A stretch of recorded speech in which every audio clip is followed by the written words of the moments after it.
स्वागत है आपका हमारे चैनल योगा एजुकेशन इंडिया में। विद्यार्थियों, आज मैं इस वीडियो के माध्यम से अस्थितंत्र के बारे में बताने वाली हूँ, यानी स्केलेटल सिस्टम के विषय में बताऊंगी। और ध्यान से समझना, यहाँ मैंने मुख्य पॉइंटों को ही नोट किया है जो परीक्षा के लिए अति उपयोगी साबित हो सकेंगे। तो चलिए सबसे पहले हम कंकाल तंत्र को समझते हैं। थोड़ा सा इसमें समझ लें। कंकाल तंत्र मनुष्य शरीर का वह ढांचा है जिसके बिना मनुष्य शरीर स्वयं खड़ा नहीं हो सकता है। इस ढांचे में शरीर की सभी अस्थियां व हड्डियां सम्मिलित रहती हैं। हड्डियों के इस ढांचे को अस्थिपंजर अथवा कंकाल यानी स्केलेटन कहा जाता है। यह कंकाल तंत्र ही मांस, चर्म, शिराएं, धमनियां, स्नायु आदि कोमल अंगों को शरीर के भीतरी गुहारों यानी कैविटीज़ में सुरक्षित रखने का आधार है। यह मांसपेशी, पेशी बंधन, बंधनी, सौत्रिक तंतु आदि इसी से लिपटे रहते हैं। मानव शरीर का बाहरी स्वरूप इसी ढांचे के अनुरूप होता है। तो आपने यह समझ लिया हड्डियों के विषय में। अब यहाँ से मेन पॉइंटों को आप नोट करें। सबसे पहले आप कार्य को नोट करें। इसके हड्डी जो है कंकाल तंत्र का कार्य क्या है? शरीर को आकार देना, शरीर में दृढ़ता लाना, भीतरी कोमल अंगों की रक्षा करना, पेशियों को मुड़ने का स्थान देना, शरीर की संधियों को व्यवस्थित करना और शरीर को कार्य करने तथा चलने फिरने आदि के योग्य बनाना। ये कार्य आप नोट कर लें, कार्य पूछा जा सकता है। कंकाल तंत्र के कार्य क्या हैं? शरीर को आकार देना, शरीर में दृढ़ता लाना, भीतरी कोमल अंगों की रक्षा करना, पेशियों को मुड़ने का स्थान देना, शरीर की संधियों को व्यवस्थित करना और शरीर को कार्य करने तथा चलने फिरने आदि के योग्य बनाना। इतने सारे कार्य हैं। अब इनके प्रकार आप नोट कर लें। अस्थियों के प्रकार: लंबी, छोटी, टेढ़ी मेढ़ी, चपटी, सेसमाइड, यानी 5 प्रकार की अस्थियां होती हैं जो कि लंबी होती हैं, छोटी होती हैं, टेढ़ी मेढ़ी, चपटी और सेसमाइड होती हैं। विद्यार्थियों, लंबी अस्थियों में पीत अस्थिमज्जा भरा रहता है। लंबी अस्थियों में पीत अस्थिमज्जा भरा रहता है और छोटी अस्थियों में लाल अस्थिमज्जा होता है। और जुल्फकास्थियाँ तथा मणिबंध, ये जो छोटी अस्थियाँ होती हैं ये जुल्फकास्थियाँ तथा मणिबंध के अंतर्गत आती हैं, ये छोटी अस्थियाँ। और लंबी तो आप समझ सकते हैं, हाथ पैर की लंबी अस्थियाँ होती हैं ना, तो वही। और टेढ़ी मेढ़ी कूल्हे की तथा रीढ़ की हड्डियाँ होती हैं। जो टेढ़ी मेढ़ी हड्डियाँ होती हैं कूल्हे की तथा रीढ़ की हड्डियाँ, या आप इस तरह क्वेश्चन पूछा जा सकता है कि टेढ़ी मेढ़ी हड्डियाँ कहाँ पाई जाती हैं? तो कूल्हे की अस्थियाँ होती हैं और रीढ़ की हड्डियाँ होती हैं, रीढ़ की अस्थियाँ होती हैं। और चपटी नीचे की अंगों को सुरक्षा प्रदान करना, यानी नाजुक अंगों को, जैसे खोपड़ी मस्तिष्क को सुरक्षा प्रदान करता है वैसे ही, यानी खोपड़ी मस्तिष्क को ढकना। और पसलियाँ किसको ढकती हैं? फेफड़ों, लीवर, हृदय, यानी ये कोमल अंग है नहीं, वही। तो 4 प्रकार की लंबी अस्थियाँ, छोटी अस्थियाँ, टेढ़ी मेढ़ी और चपटी। चलिए आगे बढ़ते हैं। विद्यार्थी, यहाँ हमने मेन ही रखा है। अगर थोड़ा इससे भी ज़्यादा डीप में समझना चाहते हैं तो पिछले वीडियो पढ़े हैं आप, वहाँ जाकर आप देख सकते हैं हमारे ही चैनल पर। चलिए आगे बढ़ते हैं। सेसमाइड में लाल अस्थिमज्जा अधिक रहता है। देखो, छोटी अस्थियों में भी लाल मज्जा रहता है, लाल अस्थिमज्जा। और सेसमाइड में भी लाल अस्थिमज्जा रहता है, लेकिन इसमें अधिक रहता है, यानी इसको लाल अस्थिमज्जा को रेड बोन मैरो बोलते हैं और यह अधिक रहता है। और इसकी जो है ये सेसमाइड जो हड्डियाँ होती हैं इसके अंतर्गत आती हैं, जैसे कि जो कशेरुक दंड की हड्डियाँ हैं वो सेसमाइड के अंतर्गत आती हैं। ठीक, या आप यह कह दें, अगर क्वेश्चन में रहा तो यहाँ पर टिक करेंगे कि कशेरुक दंड की अस्थियाँ जो होती हैं यानी हड्डियाँ होती हैं सेसमाइड के अंतर्गत हैं। अब चलिए, कंकाल की सभी हड्डियाँ आपस में 3 आधारों से संबद्ध रहती हैं। जो कंकाल की हड्डियाँ, जैसे क्वेश्चन पूछा था कितने भागों में बांटा जाता है, तो 3, यानी कि 3 आधारों से संबद्ध रहती है कंकाल की सभी हड्डियाँ, सभी प्रकार की हड्डियाँ। वे कौन कौन सी हैं? सेवनी, उपास्थि, बंधन। तो सेवनी को एक लाइन में समझ लें कि एक हड्डी का दूसरी के नुकीले किनारों से मिलना होता है।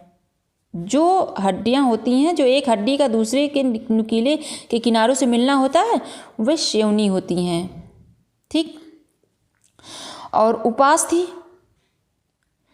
कोमलास्थ द्वारा संधि स्थान का गठन। उपास्थि है कोमलास्थ द्वारा संधि स्थान का गठन, और बंधन है संधि स्थान का गठन। यानी जो ये कंकाल हैं, कंकाल की सभी हड्डियां हैं जो आपस में 3 आधारों से संबद्ध रहती हैं। संबद्ध, ये ध्यान देना, संबद्ध रहती हैं। और वो कौन सी हैं? श्रोणि, उपास्थि, बंधन। यानी उपास्थि हुई कार्टिलेज, और ये बंधन हुआ लिगामेंट्स। यह विद्यार्थियों उसमें है, यानी ये सब सिलेबस के अनुसार ही मैं बता रही हूँ। नेट के सिलेबस के में सब कुछ है ये, यानी उपास्थि, बंधन वगैरह सब पूछा गया है। और यह उपास्थि कोमलास्थ द्वारा संधि स्थान का गठन करती हैं, और यह संधि स्थान का गठन, यानी इनके द्वारा बंधन के द्वारा संधि, यानी बंधन के द्वारा, यानी या लिगामेंट्स के द्वारा संधि स्थान का गठन होता है। ठीक। और श्रोणि में, इसमें एक हड्डी का दूसरी हड्डी के नुकीले किनारों से मिलना होता है। और उपास्थि यानी कार्टिलेज अथवा कोमलास्थ द्वारा संधि का गठन होता है, संधि स्थान का गठन होता है, संधि स्थान का गठन होता है, यह ध्यान रखना। ठीक। अब चलिए आगे बढ़ते हैं, कंकाल के मुख्य भाग को समझते हैं। कंकाल के मुख्य भाग को तो कितने भागों में है? अक्षीय कंकाल और अनुबंधीय कंकाल। इसको 2 भागों में बांटा गया है, अक्षीय कंकाल और अनुबंधीय कंकाल। विद्यार्थियों, यह शरीर के, यानी यह मनुष्य के शरीर के अनुलंब अक्ष पर, अनुलंब अक्ष पर रीढ़ की हड्डी अक्ष पर होता है। यह क्या? अक्षीय कंकाल।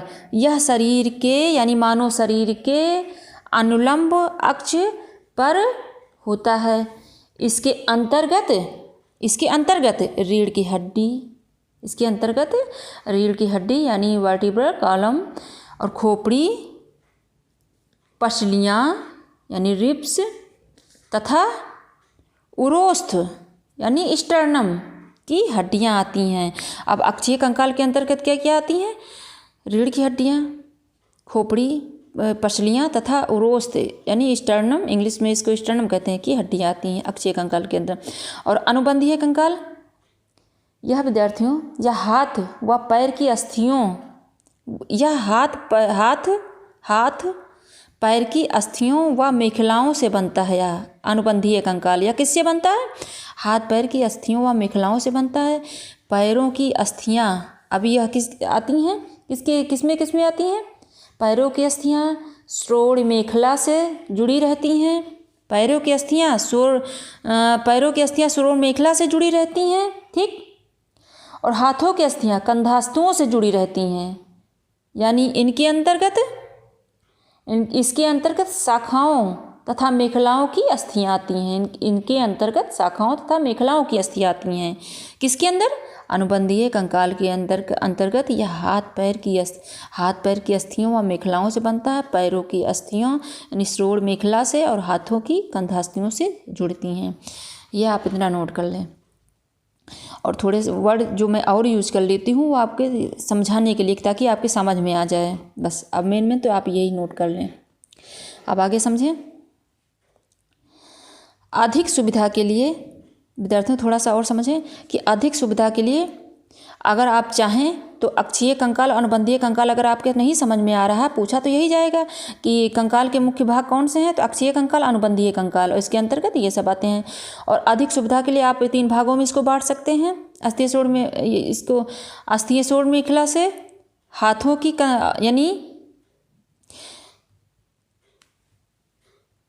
अधिक सुविधा के लिए खोपड़ी, धड़, भुजाएं और टांगे 3 भागों में इसको बांट सकते हैं, विभागों में बांट सकते हैं।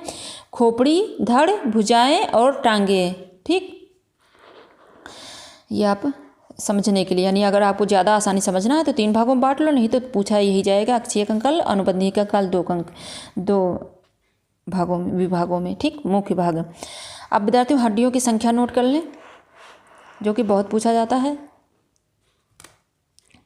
हड्डियों की संख्या है कपाल की 8, कपाल में 8 हैं, चेहरे में 14 हैं, रीढ़ में 33 हैं, पसलियाँ 24, छाती 1, मेखलाएँ 2, ऊर्ध्व शाखाओं यानी हाथों में 64 और अधो शाखाओं में यानी पैरों में 60, यानी कपाल में 8, चेहरे पर 14, रीढ़ में 33 और पसलियों में 24 और पसलियाँ यानी 12 मिलाकर 24 हुई, दोनों तरफ होती है ना। और छाती में यानी वही जो स्टर्नम 1, मेखलाएँ 2 और ऊर्ध्व शाखाओं में 64 और अधो शाखाओं में 60, यानी सब मिला के 206 हड्डियाँ होती हैं। ठीक, अब सिर में अलग से आप नोट कर लें, जो सिर में हड्डियाँ थी, कपाल में 8 हड्डियाँ, इनके नाम आप नोट कर लें। पूर्व कपालस्थि, पश्च कपालस्थि, पार्श्व, शंखास्थि और झरझरास्थि, यानी पूर्व कपालस्थि, पश्च कपालस्थि, पार्श्व कपालस्थि और शंखास्थि और झरझरास्थि। इसके नाम आप नोट कर लें, अगर नाम पूछा गया तो आप यही ध्यान रखना।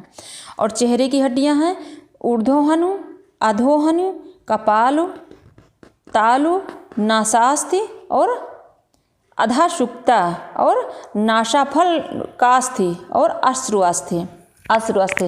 अब आपके दिमाग में ये आएगा कि इसमें तो संख्या कम है, लेकिन इसमें किसी में 2 हैं, उनके 2 पार्ट होते हैं ना, उसी इसी में, लेकिन ये इनके नाम हैं। और जो इसमें आपको कम लगती है तो उसमें एक हड्डी के 2 पार्ट होते हैं, इसलिए वो जो है आपको कम समझ में आएगी, मतलब लगेगी कम है, ऐसा नहीं है, जबकि 8 ही कंप्लीट हैं। और इसी तरह यह भी है, इसमें भी है, जैसे कि इसमें एक पूर्व कपालस्थ 1 और ये जो है पश्च कपालस्थ 1, पार्श्व में यानी पार्श्व कपालस्थ में 2, शंखास्थ में 2, झरझरास्थ में 1, इस तरह से हड्डियाँ 8 हैं इसमें।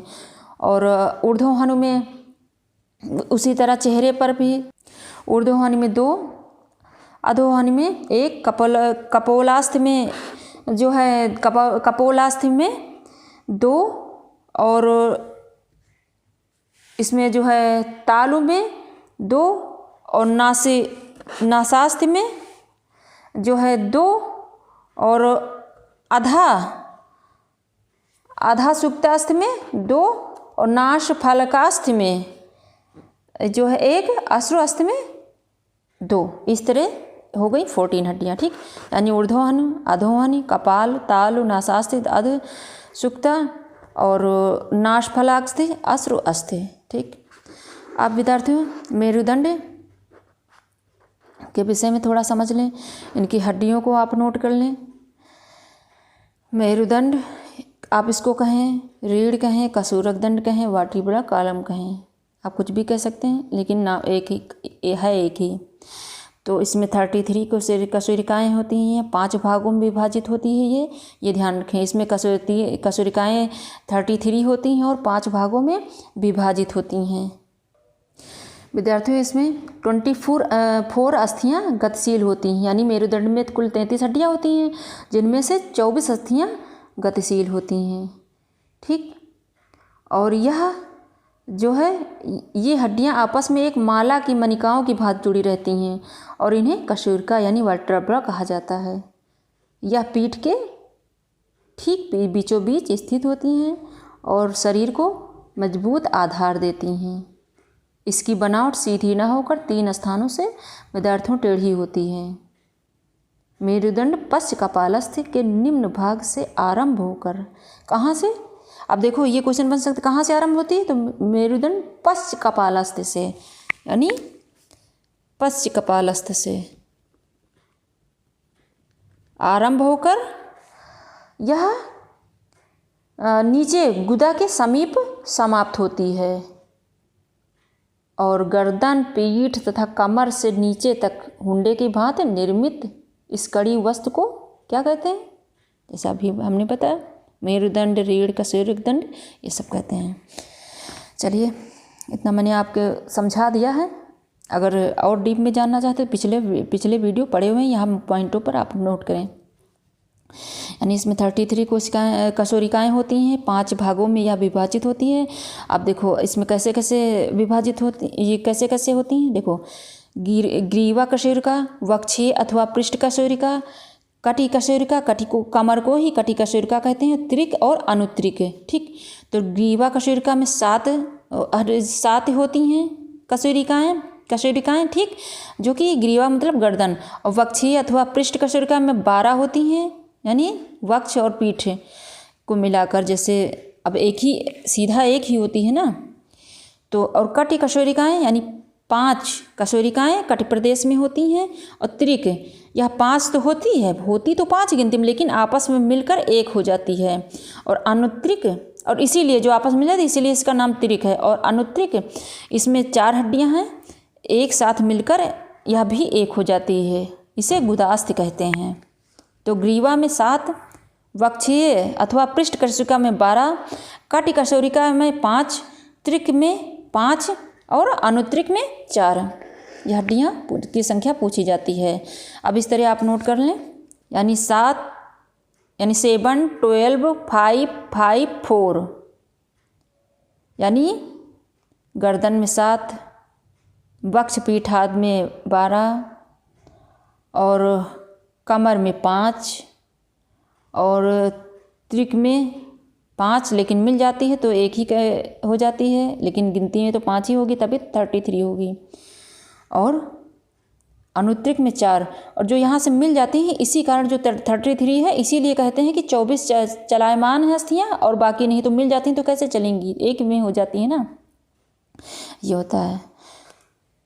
तो आशा करती हूँ विद्यार्थियों आपने से अच्छे समझ लिया होगा। जहाँ कहीं ना समझ में आया कमेंट बॉक्स में शेयर करें, मैं आपको दोबारा समझा दूंगी। अगर आप हमारे चैनल पर नए हैं तो सबसे पहले मेरे चैनल को सब्सक्राइब करें, बेल आइकन जरूर प्रेस करिएगा, ताकि मैं जैसे वीडियो अपलोड करूँ आपको तुरंत नोटिफिकेशन प्राप्त हो। खुद देखिए, दूसरे बच्चों को भी ज़रूर शेयर करिए विद्यार्थियों। अब इसके बाद मैं आपको जोड़ व संधियों के विषय में बताऊँगी, उसमें भी मुख्य पॉइंटों को ही बताऊँगी जो आप आसानी से याद कर सकें। धन्यवाद विद्यार्थियों, अगले वीडियो तक फिर मिलते हैं।